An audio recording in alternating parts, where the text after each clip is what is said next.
Gold, trusted gold buyers. మీరు తాకట్టు పెట్టిన బంగారాన్ని విడిపించి ఈ రోజు ఉన్న మార్కెట్ ధరకు కొనబడను.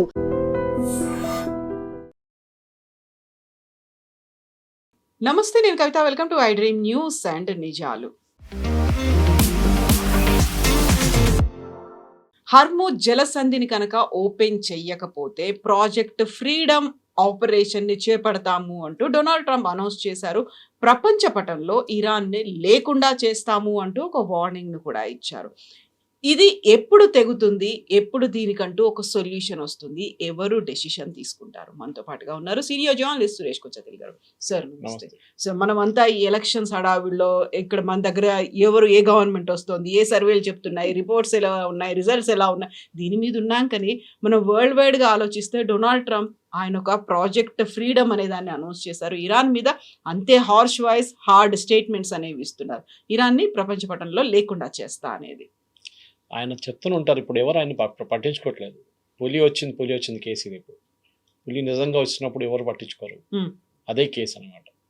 ట్రంప్ ఎప్పుడు చెప్తుంటారు, వారానికి ఒక ట్వీట్, అంటే డైలీ ట్వీట్ చేస్తారు, కానీ వారానికి కొత్త వార్నింగ్ ఉంటుంది. ఒకటి, ఇరాన్ని మొత్తం సివిలైజేషన్ తీసేస్తాం, మేక్ దమ్ డిసపియర్, స్టోన్ ఏజ్లో తీసుకెళ్ళిపోతాం, అది ఇది అని చెప్పి చాలా స్టేట్మెంట్ ఇస్తారు. కానీ మన అందరు తెలిసిందే, ట్రంప్ యుద్ధం అంటే యుద్ధం లేదు. ఎందుకంటే యాజ్ పర్ వాళ్ళ చట్ట ప్రకారం ఇప్పుడు యుద్ధం వాళ్ళు చేయలేరు. ఈవెన్ మార్కో రూబియో నిన్న స్టేట్మెంట్, ఆయన అఫీషియల్ స్టేట్మెంట్ కూడా ఇష్యూ చేశారు, యుద్ధం అయిపోయింది, the epic fury is over. So మీరు చెప్పినప్పుడు ప్రాబ్లం ఏంటి? ఇప్పుడు ఎపిక్ ఫ్యూరీ పోతే కూడా ప్రాబ్లం సార్ట్అవుట్ కాలేదు. వీళ్ళకి కావాల్సింది యుద్ధం ఎందుకు మొదలైంది? ఇజ్రాయెల్కి కొన్ని ఎయిమ్స్ ఉన్నాయి. ఇజ్రాయెల్ ఈ యుద్ధాన్ని ఆపరు. యుఎస్ ఇది ఆపేసి వెళ్ళిపోతే కూడా ఇజ్రాయెల్ బాంబ్ చేస్తారు ఇరాన్ని. మళ్ళీ వాళ్ళకి అక్కడ ఆ రెజీమ్ ఉండకూడదు. ఆ రెజీమ్ ఉంటే వాళ్ళకి ప్రాబ్లం. వీళ్ళు హెజ్బుల్లా కానీ, హమాస్ కానీ, హూతీల్ని ఫండ్ చేస్తారు. ఇరాన్లో ఇప్పుడున్న రెజీమ్ ఉండకూడదు. సో ఇజ్రాయెల్కి చాలా క్లారిటీ ఉంది. వాళ్ళు ఇవ్వాలి కాదు, ఇంకా 10 సంవత్సరాలు పోరాటం చేస్తారు వాళ్ళు. అమెరికాలో అది కాదు. ప్రెసిడెంట్ ట్రంప్ యుద్ధం ఎందుకు మొదలు పెట్టారు ఆయనకే తెలియదు. ఇజ్రాయెల్ అన్నారు, మేము బాంబు వేయడానికి వెళ్తున్నాము, అక్కడ ఖమేనీ దొరికాడు, మాకు వేసేస్తున్నాం, మీరు వస్తారా లేదా అని అడిగితే నేను కూడా వస్తానని చెప్పి వచ్చాడు ట్రంప్. ట్రంప్ ఏమనుకున్నాడు, ఇది మంచిగా ఆపర్చునిటీ, ఫినిష్ చేసేసి గవర్నమెంట్ కూడా టేక్ ఓవర్ చేసుకోవచ్చు మనం అని చెప్పి. వెనిజువేలాలో చేసాం కదా, ఇరాక్లో చేసాం కదా, లిబియాలో చేసాం, ఇక్కడ కూడా చేద్దాం అనుకున్నాం, కానీ కాలేదు. మనందరికీ తెలిసింది February 28 ఆ బాంబింగ్ జరిగిన తర్వాత ఇరాన్ రియాక్ట్ అయింది. ఎప్పుడు యుఎస్ వాళ్ళు కళల్లో కూడా ఊహించలేరు వాళ్ళు. Mainly strait of Hormuz. ఈ స్ట్రెయిట్ ఆఫ్ హార్మూజ్ని సరే ఫస్ట్ టైం బ్లాక్ చేశారంటే కాదు, హిస్టరీలో 1953లో బ్రిటన్ బ్లాక్ చేశారు first time strait of Hormuz. అది సపరేట్ స్టోరీ, మనం డిస్కస్ కూడా చేసాం దాన్ని ఒకసారి ఎపిసోడ్లో. తర్వాత Saddam Hussein and Iraq and Iran యుద్ధం అనుకోండి, ఆ టైంలో 1980sలో 8 సంవత్సరాల్లో స్ట్రెయిట్ ఆఫ్ హార్మూజ్ అప్పుడప్పుడు బ్లాక్ అవుతుండే. వీళ్ళు వాళ్ళ వైపు బాంబు వేస్తారు, వీళ్ళు ఒక ట్యాంకర్ని కొడతారు, అప్పుడు మళ్ళీ ట్రాఫిక్ అంతా ఆగిపోతుంది. కానీ అప్పుడు ఆయిల్ అంత పెద్ద ప్రాబ్లం లేకుండే. తర్వాత కువైత్ ఇష్యూ వచ్చింది, అన్ని ఆయిల్ ప్రాబ్లం మొదలైన ఆ టైం నుంచి. కానీ బేసిక్లీ ఇప్పుడు జరుగుతుంది ఏంటంటే, ప్రెసిడెంట్ ట్రంప్కి ఇప్పుడు దీని నుంచి బయటికి ఎట్లా రావాలని తెలియట్లేదు ఆయనకి. ఒకటి, ఆయనకి డొమెస్టిక్ ఆడియన్స్లో పాపులారిటీ చాలా మటుకు పడిపోయింది. ఆఫ్కోర్స్ ఆయన మాగా బేస్ ఇంకా ఉందనుకోండి, ఒక 30%, కానీ మిగతా 70%, 65-70% ఆయన వ్యతిరేకిస్తున్నారు. వాళ్ళ in fact today morning Gallup poll వచ్చింది కొత్తది ఒకటి, దాంట్లో 52% యుఎస్ సిటిజన్స్ ఏమంటున్నారంటే మా ఫైనాన్షియల్ సిచ్యువేషన్ దీనికన్నా ముందున్న దాని ప్రకారం ఇంకా చాలా దారుణం అయిపోయింది మా ఫైనాన్షియల్ సిచ్యువేషన్. ప్రతి అమెరికన్ ఫ్యామిలీ మన సెనెట్ హియరింగ్లో కూడా పీట్ హెజ్గెత్ని అడిగారు, మీకు తెలుసా ప్రతి అమెరికన్ ఫ్యామిలీ ఎంత ఎక్స్ట్రా ఖర్చు పెట్టాల్సి వస్తుంది? $5,000 ప్రతి సంవత్సరం. Petrol prices, diesel prices, gas prices పెరిగింది. ఈ డీజిల్ ప్రైసెస్ పెరిగిన దాంట్లో ట్రక్ వాళ్ళు ఎక్స్ట్రా ఛార్జ్ చేస్తున్నారు. దానికోసం సూపర్ మార్కెట్లో వచ్చే ప్రతి ప్రోడక్ట్ ప్రైస్ పెరిగింది, అన్ని గ్రాసరీస్ పెరిగింది. So this is become a big problem. ఈ ప్రాబ్లం ఎక్కడ వస్తుంది? మనం ఏమనుకుంటాం, అమెరికా వాళ్ళు 100% వాళ్ళు ఆయిల్ ప్రొడ్యూస్ చేస్తారు, కరెక్ట్, నో డౌట్. వాళ్ళు బయట నుంచి ఒక బ్యారెల్ కూడా తెచ్చుకోగలరు. కానీ వాళ్ళు ఏం చేస్తారంటే, వాళ్ళు ప్రొడ్యూస్ చేసిన ఆయిల్లో ఒక 30-40% ఎక్స్పోర్ట్ చేస్తారు వాళ్ళు. అది వాళ్ళ స్ట్రాటజీ. అదే టైంలో వాళ్ళు మిగతా దేశాల నుంచి 30-40% కొనుక్కుంటారు. మీకు ఇంటర్నేషనల్ లెవెల్లో స్ట్రెయిట్ ఆఫ్ హార్మూజ్ బంద్ అయినప్పుడు ఆయిల్ ప్రైసెస్ $100 కన్నా పైకి వెళ్ళిపోయాయి. అప్పుడు మనం అనుకోవచ్చు యూఎస్ ప్రాబ్లం ఉండకూడదు కదా, వాళ్ళు ఆయిల్ ప్రొడ్యూస్ చేసుకుంటున్నారు, వాళ్ళు ఏం ప్రాబ్లం వాళ్ళకి? వాళ్ళు కూడా $40, $50 వాళ్ళ సిటిజన్స్కి అమ్ముకోవచ్చు. కాదు, అక్కడున్న ఆయిల్ కంపెనీలు ఏం చేస్తారంటే ఇంటర్నేషనల్ లెవెల్లో బెంచ్ మార్క్ చేస్తారు వాళ్ళు. అంటే మీ సౌదీ క్రూడ్ కానీ, బ్రెంట్ క్రూడ్ కానీ, మిగతా ఎక్కడి నుంచి ఇరాకీ క్రూడ్ ఉండొచ్చు, ఖతార్ గ్యాస్ ఉండొచ్చు. రేట్ ప్రకారమే ఇంటర్నేషనల్ రేట్ డిటర్మైన్ చేస్తారు. సో యూఎస్లో $40-50 ఒక బ్యారెల్ అమ్మాల్సింది అక్కడున్న ఆయిల్ కంపెనీలు వాళ్ళు విపరీతంగా మంచి ప్రాఫిట్ ఏం చేసుకుంటున్నారు. ప్రెసిడెంట్ ట్రంప్ కూడా చెప్పారు నడుమిట్లో ఒకసారి, we will earn a lot of money. అంటే ఆయన ఫ్రెండ్స్ వీళ్ళందరూ ఆయిల్ కంపెనీ ఎగ్జిక్యూటివ్స్ వాళ్ళు they making huge amounts of money అనమాట. చాలా సంపాదిస్తున్నారు డబ్బులు ఇప్పుడు. సో ఈ అమెరికాలో అది ప్రాబ్లం వచ్చి మిడ్ టర్మ్ పోల్స్ రాబోతుంది. Mid term polls already first set start అయిపోయింది. చాలా మటుకు క్యాండిడేట్స్ వాళ్ళ పేర్లు చెప్పుకుంటున్నారు, క్యాంపెయిన్ మొదలు పెట్టారు. ఇప్పుడు షార్ట్ లిస్ట్ వస్తుంది, దీని తర్వాత నడుస్తుంటుంది. కానీ యుద్ధం ఇప్పుడు అందరూ ఈవెన్ ఎక్స్పర్ట్స్ ఏమంటున్నారు, ఇది యుద్ధం ఇవ్వాలాగితే కూడా దీని ఇంపాక్ట్ నెక్స్ట్ 6 నెలల దాకా ఉంటుంది. సో ప్రెసిడెంట్ ట్రంప్కి డెఫినెట్గా అక్కడ సెనెట్ కానీ హౌస్ ఆఫ్ రిప్రజెంటేటివ్స్లో ఏదో దేంట్లో ఒకటి మెజారిటీ ఉండాల్సింది. Senate will not go away, సెనెట్లో మెజారిటీ ఉంచుకుంటారు. కానీ అటువైపు హౌస్ ఆఫ్ రిప్రజెంటేటివ్స్లో ఈ ప్రాబ్లం రాబోతుంది. అక్కడ చాలా నేరో మెజారిటీ ఉంది. అండ్ ఇప్పుడున్న పరిస్థితి చూస్తే డెఫినెట్గా ట్రంప్ ఓడిపోతాడు. అండ్ హిస్టరీలో కూడా ఉంది, వాళ్ళ దగ్గర ఏ అమెరికన్ ప్రెసిడెంట్ అయినా ఆయన ఎలెక్ట్ అయిన తర్వాత నెక్స్ట్ మిడ్ టర్మ్ పోల్స్ వచ్చినప్పుడు ఓడిపోయారు. I think Biden was only one who beat that. మిగతా అందరూ క్లింటన్, కార్టర్, బుష్, ఒబామా వీళ్ళందరూ ఓడిపోయారు. సో వాళ్ళ సెకండ్ హాఫ్ ఎప్పుడు వీక్గా ఉంటుంది. ఫస్ట్ 2 సంవత్సరాలు ఫుల్ ఎనర్జీతో ఉంటారు. సెకండ్ హాఫ్ రాగానే మొత్తం, ఎందుకంటే ఒకసారి హౌస్ ఆఫ్ రిప్రజెంటేటివ్స్ మెజారిటీ వచ్చిందనుకోండి, వీళ్ళ మీద ఒక్కొక్క బిల్స్ బ్లాక్ చేయడం మొదలు పెడతారు వాళ్ళు. ఇంపీచ్మెంట్, ట్రంపే అన్నారు దట్ మేము ఎలక్షన్ గెలవకపోతే, మిడ్ టర్మ్ గెలవకపోతే నా మీద ఇంపీచ్మెంట్ తీసుకొస్తారు, నన్ను పని చేయనియరు, నన్ను ప్రెసిడెన్షిప్ నుంచి కూడా తీసేస్తారు వీళ్ళు కావాలి. In fact speaker of the house ఆయన చెప్పారు మొన్న, ఈ మిడ్ టర్మ్ పోస్ట్ గెలవకపోతే ఆయన కూడా రిపబ్లికన్ కదా, ఆయన అంటున్నారు then you can forget President Trump. ఏం చేయలేడు. డిసెంబర్ తర్వాత ప్రెసిడెంట్ ట్రంప్ ఒక డమ్మీ లాగా ఉండిపోతాడు. Will be a lame duck president అంటారు ఇంగ్లీష్లో. ఇప్పుడున్న పరిస్థితిలో ఆయన ఇట్లాంటి దీని నుంచి బయటకు రావడానికి డెస్పరేట్గా ట్రై చేస్తున్నారు. ఒకటి, యుద్ధం చేయలేరు, ఒక్క బాంబు కూడా వేయలేరు ఆయన, అన్లెస్ యుఎస్ ఫోర్సెస్ మీద అటాక్ చేస్తే మీరు అటాక్ చేయొచ్చు. నిన్న జరిగింది ఈ operation freedom, what ever it is called, అది చేస్తున్నప్పుడు ఏదో ఈ మస్కిటో బోట్స్ అంటారు వీళ్ళు, దోమల్లాగా ఉంటుందంట చిన్నది, ఇరానియన్ బోట్స్, అది వచ్చి షిప్ల మీద దాడి చేస్తారు వాళ్ళు. దాన్ని 5-6 కొట్టుపడేశారు నిన్న అమెరికన్ ట్రూప్స్ వచ్చాడు. ఏదో ఒక షిప్ మీద ఫైర్ చేశారంట దానికోసం. దాన్ని ఒకటే వాళ్ళు చేయొచ్చు ఇప్పుడు, కానీ అది కూడా భయపడుతున్నారు. నిన్న అనౌన్స్ చేస్తుంది, ఇవాళ క్యాన్సిల్ చేసేసాడు. అంటే ఒక స్టాప్ పెట్టేశాడు దానికి. ఏంటంటే మేము మాట్లాడుతున్నాం Pakistan and other nation. I'm telling Kavitha garu, దీంట్లో అందరు పెద్ద విలన్ పాకిస్తాన్. వాళ్ళు ఇక్కడి నుంచి ఆడుతున్నారు, అక్కడి నుంచి ఆడుతున్నారు. నిన్న యూఏఈ మీద దాడి జరిగింది మొన్న. యూఏఈలో ఒక రిఫైనరీని కొట్టారు వీళ్ళు. యూఏఈని అడ్డుకుంటున్నారు ఇప్పుడు, యూఏఈని యాక్చువల్లీ హెల్ప్ చేస్తున్నారు ఇజ్రాయలీ ఐరన్ డోమ్ సిస్టమ్ తీసుకొచ్చి వాళ్ళు అక్కడ పెట్టారు. అది కాకుండా ఈవెన్ వాళ్ళ ఇంకొక అడ్వాన్స్ టెక్నాలజీ వాళ్ళు కూడా వాడట్లేదు, which is called iron beam. ఒక హెవీ మైక్రోవేవ్ బీమ్ యూజ్ చేస్తారు. అది వాళ్ళు తీసుకొచ్చి ఇరాన్లో ఇక్కడ యూఏఈలో టెస్ట్ చేస్తున్నారు. అది కూడా బాగా పనిచేస్తుందంట. నిన్న 4 క్రూజ్ మిసైల్స్ కొట్టారు ఇరాన్. ఇప్పుడు ఆవిడ చెప్తున్నారు మేము కొట్టలేదు అంటున్నారు. మళ్ళీ ఎవరు కొట్టారు మీరు కాకపోతే? ఇప్పుడు ఎందుకంటే అది కాగానే యూఏఈ అన్నారు, అయిపోయింది, చాలా అయింది ఇది, ఇప్పుడు now we're going to hit back అన్నారు నిన్న. వాళ్ళకి తెలుసు ఇరాన్కి ఇజ్రాయెల్ అక్కడ ఉందని తెలుసు, భయం ఉంది వాళ్ళకి. సో ఇరాన్ ఇప్పుడు కొడతారని చెప్పి యూఏఈ వార్నింగ్ ఇచ్చిన తర్వాత వాళ్ళు స్టేట్మెంట్ ఇచ్చారు, డినై చేశారు, మేము చేయలేదు ఇది చెప్పి. అప్పుడు దాకా వాళ్ళు మాట్లాడలేదు దాని గురించి. అందరికి తెలుసు అక్కడి నుంచి వచ్చింది మిసైల్ అని. ఇప్పుడు ప్రెసిడెంట్ ట్రంప్ ప్రాబ్లం ఏంటంటే, ఒకవైపు యూఏఈ ఇప్పుడు వీళ్ళ మీద దాడి చేస్తే మళ్ళీ యుద్ధం మళ్ళీ మొదలవుతుంది. ఈయన యుద్ధం చేయలేడు, బికాస్ కాంగ్రెస్ అంటే వాళ్ళ పార్లమెంట్లో 60 రోజుల లోపల మీరు అప్రూవల్ తీసుకోవాలి వార్ పవర్స్ యాక్ట్లో. అది ఇప్పుడు లేదు, అది పోయింది. దానికోసం నిన్న మార్కో రూబియో కూడా అనౌన్స్ చేసేసారు, నో యుద్ధం అయిపోయింది, ఆపరేషన్ ఫ్యూరీ ఈజ్ కంప్లీట్. కావాలంటే కొత్త యుద్ధం మొదలు పెట్టాల్సి ఉంది, ఆపరేషన్ ఫ్యూరీ పార్ట్ 2 అని చెప్పి మొదలు పెట్టాల్సి వస్తుంది. First part is over. ఇప్పుడు ప్రెసిడెంట్ ట్రంప్ దీని నుంచి బయటికి రావాలంటే స్ట్రెయిట్ ఆఫ్ హార్మోస్ ఇప్పుడు కూడా ఓపెన్ కావట్లేదు. ఆయన డెస్పరేట్గా ఇరాన్తో ఏదో ఒక ఒప్పందం చేయడానికి ట్రై చేస్తున్నారు. ఇరాన్ వాళ్ళ న్యూక్లియర్ దాని మీద అంగీకరించారు. మీరు ఆలోచించండి, ప్రెసిడెంట్ ఒబామా జేసీపీఓ అప్పుడు ఒప్పందంలో 2015లో దీనికన్నా చాలా మంచి డీల్ తీసుకొచ్చారు ఆయన. ఇరాన్ ఆల్మోస్ట్ వాళ్ళ కంప్లీట్ న్యూక్లియర్ అంబిషన్స్ పక్కన పెట్టేశారు. దాంట్లో ఓన్లీ వాళ్ళ పీస్ఫుల్ పర్పసెస్ కోసం, వాళ్ళ న్యూక్లియర్ ప్లాంట్, అదే పవర్ ప్లాంట్ కోసం 3% ప్యూరిటీ ఉంచుకుంటాం, 3.67 టు బి ఎగ్జాక్ట్. దానికన్నా బెటర్ డీల్ ఎవరికి రాదు. ఇది రాగానే ఈయన 2018లో ప్రెసిడెంట్ ట్రంప్ దాన్ని ఇచ్చి పక్కన పడేశారు. Now he struggling. ఇప్పుడు న్యూక్లియర్ డీల్ రాదు, అక్కడ రెజీమ్ మారదు, మీరు స్ట్రేట్ ఆఫ్ హార్మోస్ మ్యాక్సిమం వాళ్ళు ఓపెన్ చేసి ఇచ్చేస్తారు అంతే. మీరు మిగతా ఏం చేయలేరు ఇరాన్ని. వాళ్ళ మిసైల్స్ అట్లనే ఉండిపోతుంది, వాళ్ళ రెజీమ్ అక్కడే ఉండిపోతుంది. మీరు ఏ యుద్ధానికి ఏం దానికి వెళ్ళారో ఒక్కటి కూడా మీరు అచీవ్ చేయకుండా బయటకు వచ్చేస్తారు.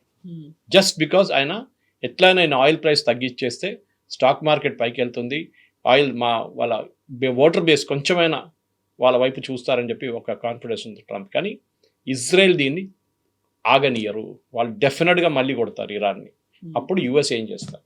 ఎగ్జాక్ట్లీ. ఇప్పుడు గతంలో కూడా ట్రంప్ చాలా అనౌన్స్ చేశాడు, మీ సివిలైజేషన్ని అంతం చేస్తాను అన్నారు. టుడే ఈజ్ డ్యామ్స్ డే, లేకపోతే bridges day, today is power plants day అన్నారు. ఆ తర్వాత స్ట్రైట్ ఆఫ్ హర్మూజ్ కాదు, స్ట్రైట్ ఆఫ్ ట్రంప్గా పేరు మారుస్తాను అన్నారు. ఇప్పుడు ఆపరేషన్ ప్రాజెక్ట్ ఫ్రీడమ్ అనేది ఒకటి తీసుకొచ్చిన తర్వాత ఇమ్మీడియట్గా ప్రపంచ పటంలో కూడా లేకుండా చేస్తాను అంటే అక్కడ ఒక ఫ్రస్ట్రేషన్ అనేది కనిపిస్తోంది, ఏం చేయలేని ఒక నిస్సహాయత కూడా కనిపిస్తోంది. ఇరాన్ మాత్రం అలాగే ఉంది, స్ట్రాంగ్గా ఉంది, స్టబ్బన్గా ఉంది, యాక్సెప్ట్ చేయట్లేదు. స్ట్రాంగ్గా లేదు, దే ఆర్ స్టబర్న్. కానీ వాళ్ళు ఎకనామికలీ వాళ్ళు మొత్తం కంప్లీట్గా డౌన్ అయిపోయారు. వాళ్ళ దగ్గర డబ్బులు లేవు, వాళ్ళ దగ్గర వాళ్ళ సిటిజన్స్కి, వాళ్ళ ప్రజలకి తినడానికి పెట్టడానికి తిండి కూడా లేదు. వాళ్ళ దగ్గర రైస్ లేదు, బియ్యం లేదు, గోధుమలు లేదు, ఏదో పాకిస్తాన్ వైపు నుంచి ఏదో తెప్పించుకుంటున్నారు. అది యుఎస్ చూడకుండా వాళ్ళు ఇగ్నోర్ చేస్తున్నారు. అది పాకిస్తాన్ వైపు నుంచి ఏదో ట్రక్స్లో తీసుకొస్తున్నారు, కంటైనర్ కార్గో పాకిస్తాన్లో ఉన్న గ్వాడవార్ పోర్ట్లో దిగిపేసి అక్కడి నుంచి వస్తుంది అనమాట బై ల్యాండ్ రూట్. ఎందుకంటే సీ రూట్ని తీసుకొస్తే యుఎస్ కొట్టేస్తారు, వాళ్ళు ఆల్రెడీ బ్లాకేట్ పెట్టారు కదా గల్ఫ్ ఆఫ్ ఒమాన్. ఇప్పుడు ప్రెసిడెంట్ ట్రంప్ ప్రాబ్లం, నేను దీంట్లో పాకిస్తాన్ రెఫరెన్స్ చెప్పాను, కంప్లీట్ చేయలేదు నేను. పాకిస్తాన్ నిన్న వాళ్ళు సౌదీ అరేబియాలో కూర్చున్నారు. సౌదీ అరేబియాకి యుఏకి పడదు, మనందరికి తెలిసింది. అది పాకిస్తాన్ అదే టైంలో ఇరాన్తో నెగోషియేట్ చేస్తున్నారు, మిడిల్ మెన్గా చేస్తున్నారు వాళ్ళు. నిన్న యుఏఈ మీద బాంబు పడినప్పుడు మళ్ళీ ఒక స్టేట్మెంట్ ఇష్యూ చేస్తారు, మేము కండెమ్ చేస్తున్నాం దీన్ని. అరే మీరే కదా నెగోషియేట్ చేస్తున్నారు బాబు ఇరాన్తోని, వాళ్ళు యుఏఈ మీద బాంబు వేసి మీరు కండెమ్ చేస్తున్నారు, మళ్ళీ అటువైపు కూర్చొని వెళ్ళి వాళ్ళతోనే నెగోషియేట్ చేస్తున్నారు. మళ్ళీ మీరు సౌదీ అరేబియా దగ్గర వెళ్ళి కూర్చున్న సౌదీ అరేబియా యుఏఈకి పడదని మీకు తెలుసు. So Pakistan is playing a villain's game in this. ఇవాళ కాకపోతే రేపు ఇది చాలా క్లియర్గా బయటకు వచ్చింది. They are just making a fool of President Trump. ఎందుకంటే ఆయనకు తెలియట్లేదు. వాళ్ళు మీరు చూసుంటారు, ఫస్ట్ టైం ఒక 10 కండిషన్స్ పంపించారు, దాంట్లో ఒక సీజ్ ఫైర్ చెప్పారు లెబనాన్లో. అమెరికా అన్నారు మా దగ్గర మా కాగితంలో లేదేది, వాళ్ళు అన్నారు కాదు మా కాగితంలో ఉంది ఇది, మేము ఇచ్చిన 10 పాయింట్స్ అది ఉంది, మేము పాకిస్తాన్కి ఇదే ఇచ్చాం మేము. అరే పాకిస్తాన్ మాకు ఇచ్చిన దాంట్లో ఇది లేదు కదా, రీరైట్ చేశారు. పాకిస్తాన్ ఏవో హోప్ ఇస్తున్నారు, ఇరాన్ చేస్తారు, ఇరాన్ చేయరు ఒప్పందం. ఏ ఇరానియన్ రెజీమ్ అయినా యుఎస్తో ఒప్పందం పెట్టుకుంది అనుకోండి, రేపు వాళ్ళు ఉండరు 100%. ఇవాళ అరాచీ వాళ్ళు చైనాకి వెళ్ళారు, అక్కడ ఏం చేస్తాడు అది చూడాలి. ఎందుకంటే చైనానే వీళ్ళకి లాజిస్టికల్ సపోర్ట్ ఇస్తున్నారు, బికాజ్ ఆయిల్ చైనాకి ఇస్తున్నారు, శాటిలైట్ ఇమేజరీ ఇస్తున్నారు, ఆయుధాలు ఇస్తున్నారు, దాన్ని అందరికి తెలుసు. ప్రెసిడెంట్ ట్రంప్ 10 రోజుల తర్వాత మళ్ళీ ఆయన కూడా చైనాలో ఉంటారు. ఏం చెప్తారు ఆయన అక్కడ వెళ్ళే ముందు యుద్ధం ఆపడానికి ట్రై చేస్తున్నారు. కాదు, ఈ యుద్ధం ఆగితే 2 వైపుల నుంచి ఆగదు. ఒకటి ఇరాన్ ఆపరు, స్ట్రైట్ ఆఫ్ హార్మూజ్ వాళ్ళ దగ్గర ఉంటే ఆపరు వాళ్ళు. నెక్స్ట్ ఇజ్రాయెల్ కూడా ఆపరు. Correct, Israel will go all out. వాళ్ళకు ఒక సివిలైజేషనల్ వార్ ఇది. ఆ ఇరానియన్ రెజీమ్ని దింపితేనే వాళ్ళు చేస్తారు. యాక్చువల్లీ ఇది మొత్తం ఇజ్రాయెల్కి అప్పగిస్తే ఇప్పుడు దాకా యుద్ధం అయిపోతుండే. ఈ అమెరికా మీరు చేయకూడదు, బాంబ్ చేయకూడదు, సీజ్ ఫైర్ అని పెట్టుకున్న దాంతోనే ప్రాబ్లం వచ్చింది. ఇప్పుడు ఈ సీజ్ ఫైర్ తీసేస్తే విత్ ఇన్ 1 వీక్ ఇజ్రాయెల్ వాళ్ళని ఫినిష్ చేసేస్తారు. కానీ ఇవి చేయనియరు అమెరికా, అది ప్రాబ్లం. ఎందుకంటే అమెరికాకి భయం అనమాట. అక్కడ వాళ్ళ గల్ఫ్లో ఉన్న అలైజ్ ఏమనుకుంటారు, ఇజ్రాయెల్ వచ్చి బాంబ్ చేస్తారు. అరే యూఏఈలో కూర్చున్నారు ఇజ్రాయెల్, మీకు ప్రాబ్లం ఏంటి? అబ్రహాం అకార్డ్ సైన్ చేశారు యూఏఈ, ఇప్పుడు బహ్రెయిన్ సైన్ చేస్తూ అంటున్నారు, అక్కడ ఇండోనేషియా సైన్ చేస్తూ అంటున్నారు. ద ఎంటైర్ ఇస్లామిక్ వరల్డ్ ఇప్పుడు ఇజ్రాయెల్ వైపు వెళ్తున్నారు, ఒక సౌదీ అరేబియా మినహా, అండ్ ఇరాన్ ఆఫ్ కోర్స్. వీళ్ళందరూ they are all going towards Israel. So ఇజ్రాయెల్కి ఇచ్చేసేయండి. ట్రంప్తోని కాదు ఇది. Trump will not be able to sort this. ఆయన పెద్ద పెద్ద స్టేట్మెంట్లు ఇస్తాడు, we're talking, they have no navy, they no air force, చెప్పు అరిగిపోయిన రికార్డ్ లాగా అదే నడుస్తుంది. ఇంకా ముందుకు ఆయన ఏం కొత్తగా చెప్పలేకపోతున్నాడు. ఎందుకంటే యుద్ధం లేదు, బాంబ్ చేయలేరు. ఇక్కడ సీజ్ ఫైర్ చెప్పారు ఎక్కడ మన లెబనాన్లో, అది ఇజ్రాయెల్ పట్టించుకోవట్లేదు, హెజ్బుల్లా పట్టించుకోవట్లేదు. మళ్ళీ మీరు ఏం చేశారంట? So he's now between the rock and the hard place అంటారు ఇంగ్లీష్లో. అట్లా ఏం చేయాలని ఆయన అర్థం కావట్లేదు. ఒక టాకో అని చెప్పి ఒక టర్మ్ ఉంది, ట్రంప్ ఆల్వేస్ చికెన్స్ అవుట్. పెద్ద అనౌన్స్మెంట్ చేస్తాడు, నేను వాళ్ళు ఫినిష్ చేస్తాను అదే అంటాడు, నన్ను నెక్స్ట్ డే అంటాడు నేను సీజ్ ఫైర్. 3వ రోజు మళ్ళీ అంటాడు నేను వాళ్ళని మొత్తం ఇండియా ఎక్కడ స్ట్రీట్ ఇక్కడ కంప్లీట్గా లోకంలో ఎక్కడ లేకుండా ఫినిష్ చేసేస్తాను వాళ్ళు అంటాడు. మళ్ళీ అదే సీజ్ ఫైర్. మీరు చెప్పినట్ల బ్రిడ్జ్ డే, డ్యామ్ డే, ఆ డే, ఈ డే, ఎలక్ట్రిసిటీ డే అంటాడు. మళ్ళీ then again he chickens out. ట్రంప్కి ఇప్పుడు ఏం చేయలేని పరిస్థితికి వచ్చేసారు ఆయన. Literally lame duck president. నవ్వుతున్నారు అమెరికాలో ఆయన మీద. మా ప్రెసిడెంట్ ఇంత వీక్ అయిపోయాడు. ఇప్పుడు చూడండి, నిన్న ఒక ప్రాజెక్ట్ అది అనౌన్స్ చేశారు, 10-20 షిప్పులు మూవ్ అయినాయి. అప్పుడు ఇమ్మీడియట్గా విత్డ్రా చేశారు. అప్పుడు అక్కడ 2000 షిప్స్ పడి ఉన్నాయి పర్షియన్ గల్ఫ్లో. 2000. దాని మీద ఉన్న పర్సన్కి నీళ్ళు లేదు, తిండి లేదు, తాగడానికి నీళ్ళు లేవు, అక్కడ తిండి దొరకట్లేదు వాళ్ళకి, అక్కడ సీఫేరర్స్కి. ఆలోచించండి వాళ్ళు ఎట్లా ఉంటారు, వాళ్ళు ఎట్లా వస్తారు బయటికి. మీరైనా మీరు ఒకసారి అనౌన్స్ చేస్తే కంప్లీట్ చేయాలి ఉంటుంది. If you're not capable, don't announce it. చేసిన తర్వాత వాళ్ళకి హోప్ ఇచ్చారు మీరు, వాళ్ళందరూ మూవ్ చేయడం మొదలుపెట్టారు. సడన్గా యూ అనౌన్స్డ్, మళ్ళీ వాళ్ళు తిరిగి వెళ్ళాల్సి వస్తుంది. ఇది ఆయన ఐమ్ టెల్లింగ్ యూ, ఒక అమెరికాని ఇంత డిజాస్టర్గా ఉన్న ప్రెసిడెంట్ ఎవరు చూడలేదు ఇవాళ. Is the biggest disaster. ఇది నేను కాదు, మీరు ఏ అమెరికాలో ఏ channel except Fox News which is his channel, మిగతా అన్ని ఛానల్స్ చూడండి, వాళ్ళు న్యూయార్క్ టైమ్స్ ఇవాళ పొద్దున కూడా వాళ్ళ ఆర్టికల్స్ నేను చదువుతున్నాను దాని గురించి. Same thing they saying, is a disaster. ఇంత పెద్ద డిజాస్టర్ వాళ్ళ దగ్గర రాలేదు. ఆయనకు ఒక్కటే ఉంది, డీల్ చేయడం. ఆయన రియల్ ఎస్టేట్ మనిషి. స్టీవ్ విట్కాఫ్ లాంటి అబ్సల్యూట్లీ యూజ్లెస్ ఫెలోని పంపాడు. ఆయనకి ఏం తెలియదు ఇంటర్నేషనల్ డిప్లొమసీ గురించి. He was another real estate agent. మళ్ళీ ఆయన son in law Jared Kushner, ఆయన ఏం చేస్తాడు, సౌదీ అరేబియా దగ్గర వెళ్ళి డబ్బులు తీసుకుంటాడు, ఇక్కడ మన యుఏఈ దగ్గర వెళ్ళి డబ్బులు తీసుకుంటాడు ఆయన కంపెనీ కోసం. అక్కడి నుంచి 5 మిలియన్, ఇక్కడి నుంచి 10 మిలియన్, అక్కడి నుంచి 20 మిలియన్. ఇదే ఆయన పని. దానికోసం పంపిస్తున్నాడు ఇట్లాంటి పని మీద. This should be investigated. ఇప్పుడు కాకుంటే అట్లీస్ట్ ట్రంప్ పోయిన తర్వాత దీని మీద మొత్తం ఇన్వెస్టిగేషన్ ఉండాలి. జారెడ్ కుష్నర్ కంపెనీలో డబ్బులు పెట్టుబడి ఎవరు పెడుతున్నారని. దట్స్ అ సపరేట్ స్టోరీ అనుకోండి. Yeah. So first Islamabad talks అనుకున్నారు, అరాక్చి ఇస్లామాబాద్ వెళ్ళారు, ఆ తర్వాత మాస్కోకి వెళ్ళారు, పుతిన్తో మాట్లాడారన్నారు. అక్కడ ఏమైంది అనేది డెవలప్మెంట్ అవుట్కమ్ అనేది బయటికి రాలేదు. నెక్స్ట్ ఇప్పుడు చైనాకు వెళ్తున్నారు, చైనాతో మాట్లాడుతున్నారు. దేనికోసం మాట్లాడుతున్నారు? సీజ్ ఫైర్ కోసమా, యుద్ధం ముగియడానికా, లేకుంటే ట్రేడ్ టాక్స్ కోసమా, హర్మూస్ కోసమా, దేనికోసం మాట్లాడుతున్నారు? యాక్చువల్లీ అరాచీ పొజిషన్ చాలా డెలికేట్గా ఉంది. లాస్ట్ టైం ఆయన తిరిగి వచ్చినప్పుడు ఆయన్ని ఆ పొజిషన్ నుంచి తీసేస్తున్నారని చెప్పి పెద్ద న్యూస్ వచ్చింది ఇరాన్లో. ఆ తర్వాత జరగలేదు. ఎందుకేమో వాళ్ళు అనుకుంటారు బహుశా ఇంకెవరు మాట్లాడనుకున్నారు, ఎవరు లేరు కదా, ఈయన ఉన్నాడు ఒకడు, ఈయన కూడా తీసేస్తే మళ్ళీ ఎవరు వెళ్తారు రేపు. ఓకే, గాలిబాఫ్ని పంపించాల్సి వస్తుంది, స్పీకర్ని. ఆయన అంత ఆర్టికులేట్ కాదు. దిస్ గై అట్లీస్ట్ అరాచీ చాలామంది ఆయనకు తెలుసు, చాలా సంవత్సరాల నుంచి డీల్ చేస్తున్నారు ఆయన. సో బహుశా దానికోసం ఉంచుకున్నారు. అరాచీ ఏం కొత్తగా తీసుకురాలేకపోతే రష్యా దగ్గర వెళ్ళారు. ఏమైంది? రష్యా అన్నారు వీ విల్ హెల్ప్ యూ, కానీ ఏం చేస్తారు? రష్యాకి అక్కడ యూక్రెయిన్తో గొడవ నడుస్తుంది. చైనా ప్రాబ్లం ఏంటి? యూఎస్ వాళ్ళని ఎంత మటుకు ట్రై చేస్తున్నారు షట్ డౌన్ చేయడానికి, అది చూస్తున్నారు యూఎస్. అది మీరు సెమీ కండక్టర్ నుంచి, మీరు రేర్ ఎర్త్స్ నుంచి అన్నీ చేస్తున్నారు. చైనాకి ఆయిల్ ఈ బ్లాకేడ్ ఎందుకు చేశారు చెప్పండి? ఈ బ్లాకేడ్ ఇరాన్లోనే ఇప్పుడు జరిగిన హర్మూస్ బ్లాకేడ్లో, ఇరాన్ వైపు కాదు, నేను అమెరికా వైపు నుంచి చెప్తున్నాను. అమెరికా ఎందుకు బ్లాక్ చేశారు? ఇరాన్ నుంచి ఏ ఆయిల్ బయటకు వెళ్ళకూడదు. ఇరాన్ నుంచి మ్యాక్సిమం 90% ఆయిల్, ఇప్పుడు కూడా 95% ఆయిల్ కొనేది చైనా. చైనాని కొట్టడానికి చేశారు ఇది. మనం కూడా ముందు కొంటుండే, అది మళ్ళీ శాంక్షన్స్ వచ్చిన తర్వాత we gave it up. China వాళ్ళు శాంక్షన్స్ పట్టించుకోరు. చైనాకి మంచి రేట్లలో ఆయిల్ ఇచ్చేది. ప్రతిరోజు 6 నుంచి 7 పెద్ద సూపర్ ట్యాంకర్స్ వెళ్తుండే కార్గ్ ఐలాండ్ నుంచి, పర్షియన్ గల్ఫ్ నుంచి, స్ట్రేట్ ఆఫ్ హార్మస్ నుంచి చైనాకి వెళ్తుండే, మలకా స్ట్రేట్స్ నుంచి. ఇది ఇప్పుడు ఆపేశారు యూఎస్. చైనా దగ్గర ఇప్పుడు చాలా పెద్ద క్రైసిస్ నడుస్తుంది, ఆయిల్ క్రైసిస్. వాళ్ళ దగ్గర 230 రోజుల స్ట్రాటజిక్ పెట్రోలియం రిజర్వ్స్ ఉంది, అది ఇప్పుడు వాడుకుంటున్నారు వాళ్ళు. వెనిజువేలా నుంచి ఆయిల్ బంద్ అయిపోయింది వాళ్ళకి, చైనా నుంచి రావట్లేదు వాళ్ళకి, ఇప్పుడు వచ్చేది రష్యా దగ్గర నుంచి ఒకటే. ఆ కెపాసిటీ సప్లై చేయడానికి ఎవరి దగ్గర లేదు ఇంత. So China is the bigger crisis. So ఎట్లయినా ఇప్పుడు ఇరాన్ ఈ ఇష్యూ సార్ట్ అవుట్ అయిపోతే వాళ్ళకి పెద్ద అడ్వాంటేజ్. అది వాళ్ళు కూడా దానికోసం చూస్తున్నారు, మేము సహాయం చేస్తాం, ఎందుకు మాకు యుద్ధం ఎట్లయినా ఆపాలి, మాకు మా ఆయిల్ కావాలి. తర్వాత యూఎస్ కొట్టుకుంటారో ఇజ్రాయెల్ చేస్తారో మాకు తెలియదు, కానీ ఇప్పుడు for now we need oil. మాకు ఒక నెల నుంచి ఆయిల్ రావట్లేదు, రోజుకి 6 నుంచి 7 సూపర్ ట్యాంకర్స్ వెళ్తుండే, అదంతా మొత్తం బంద్ అయిపోయింది.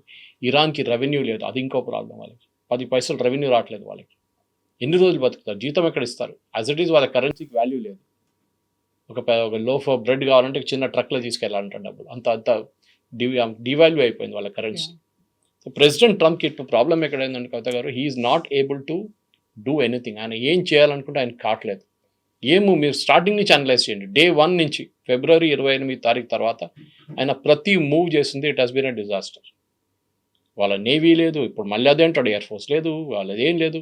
మళ్ళీ మీరు ఎందుకు భయపడుతున్నారు అండి స్ట్రేట్ ఆఫ్ హార్మస్లో? Why are you scared? వాళ్ళ దగ్గర ఏం లేనప్పుడు చిన్న చిన్న బోట్లు వచ్చి మీ షిప్స్ని కొడుతున్నారు, మీరు ఏం చేయలేకపోతున్నారు. నిన్న అన్నారు మేము 6 షిప్పులు కొట్టేస్తాం, వాళ్ళు అన్నారు ఏం చేయలేదు.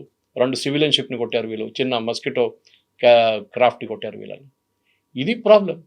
అసిమెట్రిక్ వార్ఫేర్ నడుస్తుంది. ఇరాన్ ఎక్కువ రోజులు తట్టుకోలేరు, ఇది కరెక్ట్ అది. కానీ మీరు ఎన్ని రోజులు మీరు ఈ బ్లాకేడ్ పెట్టినా the entire world is suffering because of that. Israel తట్టుకుంటోందా మరి? ఇజ్రాయెల్కి ప్రాబ్లం లేదు. వాళ్ళు చూడండి ఎప్పుడు కంప్లైంట్ చేయరు. ఇవాళ దాకా ఇజ్రాయెల్ కంప్లైంట్ చేస్తున్నట్టు చూసారా? వాళ్ళకి కావాల్సింది తెచ్చుకుంటారు. They have their own way of working. వాళ్ళ టెక్నాలజీ ఈజ్ టాప్ క్లాస్. ఆయుధాలు ఇప్పుడు లేటెస్ట్ ఒక పెద్ద షిప్లో 3 షిప్లు వచ్చిందంట, ఆయుధాలు వచ్చినాయి ఇజ్రాయెల్కి అమెరికా నుంచి. కొత్త ఆర్డర్ ఇచ్చారు వాళ్ళు మళ్ళీ, almost I think more than $500 million ఆయుధాల కోసం, F-35 కోసం. ఇజ్రాయెల్కి ప్రాబ్లం లేదు. వాళ్ళకేంటంటే వాళ్ళకి తెలుసు వాళ్ళ సివిలైజేషనల్ ప్రాబ్లం. అమెరికాలో ట్రంప్ ఇవాళ ఉంటాడు, రేపు వెళ్ళిపోతాడు. నెటన్యాహు కానీ ఇంకా ఏ ప్రధానమంత్రి వస్తానో రేపు వాళ్ళ బిహేవియర్ అట్లనే ఉంటుంది. Right from Ben Gurion to Golda Meir, Shimon Peres, Yitzhak Rabin, ఎవరైనా చూడండి, అండ్ బెంజమిన్ నెటన్యాహు, వాళ్ళ అప్రోచ్ ఒకటే ఉంటుంది. మేము కాంప్రమైజ్ చేయము వీళ్ళతో, అరబ్స్తో. మమ్మల్ని 2 సార్లు మా మీద యుద్ధం చేశారు. అండ్ ఇరాన్తో అదే వాళ్ళ లాజిక్ ఉంటుంది. సో అమెరికా అది కాదు, అమెరికా ట్రాన్సాక్షనల్. మేము ఇది చేసి మేము వెళ్ళిపోతాం ఇక్కడి నుంచి. ఇజ్రాయెల్ కాదు, we will finish the job. So వాళ్ళ స్ట్రాటజీ 2 వైపుల నుంచి కరెక్ట్ ఉంది. బెంజమిన్ నెటన్యాహు కూడా ఎలక్షన్ ఉంది ఇంకా ఒక 4 నెలల తర్వాత, ఈజీగా గెలిచిస్తారు ఆయన. ప్రాబ్లం ఇలా అక్కడ 71% మంది వాళ్ళ ప్రజలు అంటున్నారు మీరు ఇంకా పోరాటం చేయండి, మేము ఉంటాం మీతో. అమెరికాలో వ్యతిరేకంగా నడుస్తుంది. 71% ఇస్ ఒపోజింగ్ ద వార్. సో ఇంకెన్ని రోజులు కొనసాగుతుంది? ఆల్రెడీ ఇప్పటికి ఆల్మోస్ట్ 65 days అయిపోయింది. Trump has to withdraw. ఇంకే ఆప్షన్ లేదు ఆయనకి. ఈ పాకిస్తాన్ వీళ్ళని మొత్తం హిందీలో చెప్పాలంటే ఉల్లు చేస్తున్నారు ప్రెసిడెంట్ ట్రంప్ని. ఇరాన్ అంగీకరించారు, ఇరాన్ మాట్లాడుతున్నారు, ఏం జరగట్లేదు. ఇవాళ దాకా ఇప్పుడు వచ్చే ముందు నేను I was watching one of the American channels. ఈ 2 నెలల్లో, 2 కదా, మోర్ దెన్ 2 months అయింది కదా, February 20th నుంచి మనం almost we're talking of something like in the range of about 30 + 30 60 days 65 days అయిపోయింది. ఈ 65 రోజుల్లో ఒకటే మీటింగ్ జరిగింది యుఎస్తో. కానీ పాకిస్తాన్ హైప్ క్రియేట్ చేస్తారు, మేము మాట్లాడుతున్నాం, ఇరాన్ దగ్గర కాగితాలు చెప్పి ఇరాన్ ప్రపోజల్ పంపిస్తుంది. Nothing. Because me base proposal ఏంటి, మీరు ఎందుకు యుద్ధం మొదలు పెట్టారు, దాని నుంచే మీరు కాంప్రమైజ్ అయితే ప్రెసిడెంట్ ట్రంప్ నెక్స్ట్ ఎలక్షన్లో, ఈ బై ఎలక్షన్లో ఉండరు. వాళ్ళ పార్టీ నెక్స్ట్ 2028లో జరగబోయే వాళ్ళ ప్రెసిడెన్షియల్ ఎలక్షన్లో ఎవరైనా వాళ్ళ క్యాండిడేట్ ఉన్నా కానీ ఓడిపోతారు. Because is compromising on his ideal. మీరు యుద్ధానికి వెళ్ళినప్పుడు దాని మీద మీరు కట్టుబడి ఉండాలి. That we went for uranium, we will fight and get the uranium back. వాళ్ళని న్యూక్లియర్ పవర్గా మేము అలౌ చేయము. ప్రెసిడెంట్ ట్రంప్ చూడండి, ఆయన టోన్ మారుతుంది. ఇప్పుడు రోజుకి ఇంకా వీక్ అయిపోతున్నారు. ఇప్పుడు మేము మాట్లాడుతున్నాం, we will come to a very good agreement. అరే మీరు అన్నారు కదా అక్కడ ఎవరు లేడు మాట్లాడడానికని, ఎవరితో మాట్లాడుతున్నారు మళ్ళీ మీరు? ఆ Pakistan, I'm telling you that Asim Munir is biggest fraud. ఆయన చేస్తున్న ఫ్రాడ్ పని ఇది. నడిమిట్లో అమెరికాలో ఉన్న కొంత ఎంపీస్ వార్న్ చేశారు that this fellow is a big fraud. ఎందుకంటే he's a terror supporter, he's a terror provider. ఆయన మీరు ఎప్పుడు నమ్మకూడదు. ఇరాన్లో ఉన్న రెవల్యూషనరీ గార్డ్స్తోని చాలా మంచి కనెక్షన్ ఉంది ఆయనకి. కాసిం సులేమానీ ప్రెసిడెంట్ ట్రంప్ల ఫస్ట్ టర్మ్లో చంపిన commander, IRGC commander, and he and this fellow are very close friends. అప్పుడు Asim Munir was ISI chief ఆ టైంలో. ఎందుకు బిలీవ్ చేస్తారు అని? ఒట్టి ఇరాన్ కూడా చాలా మంచి గేమ్ ఆడుకుంటున్నారు వీళ్ళతోని, అసీమ్ మునీర్తోని. అప్పుడప్పుడు ఒక చిన్న కాగితం పంపించారు, ఈ మాదర్ ఐడి కండిషన్ మేము. తర్వాత ప్రెసిడెంట్ ట్రంప్ అన్న not good, okay no problem పంపించాడు. మళ్ళీ ఇంకా 1 week ఉడికిస్తున్నారు. దీని ఇంపాక్ట్ లోకం మీద పడుతుంది. చూడండి, ప్రతి ఇంటికి మన దగ్గర ఉన్న ఇల్లు కూడా, మన గ్యాస్ సిలిండర్లు చూడండి, అంటే కమర్షియల్, మన దగ్గర అట్లీస్ట్ గ్యాస్ వస్తుంది మన దగ్గరికి. మీరు మిగతా దేశాలు చూడండి, శ్రీలంక చూడండి, నేపాల్ చూడండి, బంగ్లాదేశ్, మనం ఇస్తున్నాం వాళ్ళకి, వాళ్ళ దగ్గర ఏం లేదు. ఆస్ట్రేలియా చూడండి, 500 ఫ్లైట్స్ క్యాన్సిల్ అవుతున్నాయి యూరోప్లో ప్రతిరోజు. ఇవాళ యూఎస్లో ఇవాళ నుంచి మొదలవుతుందంట crisis, gasoline jet fuel crisis. ఆలోచించి, మన దగ్గర లేదు కదా, మన దగ్గర ఫ్లైట్లన్నీ టైంకే నడుస్తుంది కదా. మళ్ళీ మన గవర్నమెంట్ని తిడతారు, ఓ అది అయింది ఇది అయిందని చెప్పి. ఒకటే, they increase the price of commercial gas cylinder. అది చేయాల్సిందే, బికాజ్ వాళ్ళకి they cannot take the losses. ఇప్పుడు కూడా పెట్రోల్ ప్రతి లీటర్ మీద ₹23, ₹25 లాస్ నడుస్తుంది. డీజిల్ ₹100 లాస్లు అమ్ముతున్నారు ప్రతి లీటర్లో. ఓకే, ఆయిల్ కంపెనీస్ దీనికన్నా ముందు డబ్బులు సంపాదించారు, ఆ డబ్బులతో నడిపించుకుంటారు వాళ్ళు. కానీ ఎన్ని రోజులు ఎక్కడో ఒక చోటుకు చాగాలి కదా. ఈయన వార్ నుంచి విత్డ్రా చేస్తే రేపు ఆయన పొలిటికల్ ఫ్యూచర్ ఫినిష్డ్. ఉన్నది 2 సంవత్సరాలు, అది కూడా ఫినిష్ అయిపోతుంది. లేదు నేను కాంప్రమైజ్ చేస్తా అంటే అది కూడా ఇరాన్ అంగీకరించట్లేదు. వాళ్ళ వైపు నుంచి వాళ్ళు కాంప్రమైజ్ చేయరు. వాళ్ళకి తెలుసు Iran is playing a beautiful double game. వాళ్ళకి ఎట్లయిపోయిందంటే, మా లాస్ట్ లెగ్స్లో ఉన్న మా రెజీమ్ అయిపోయింది, మాకు తెలుసు, మేము ఉండం రేపు, కానీ తోడు వెళ్తే మిమ్మల్ని కూడా తీసుకెళ్తాం మేము అని చెప్పి ఆ పొజిషన్కి వచ్చేసారు Iran. Yes sir. Thank you so much sir. Thank you very much. Thank you.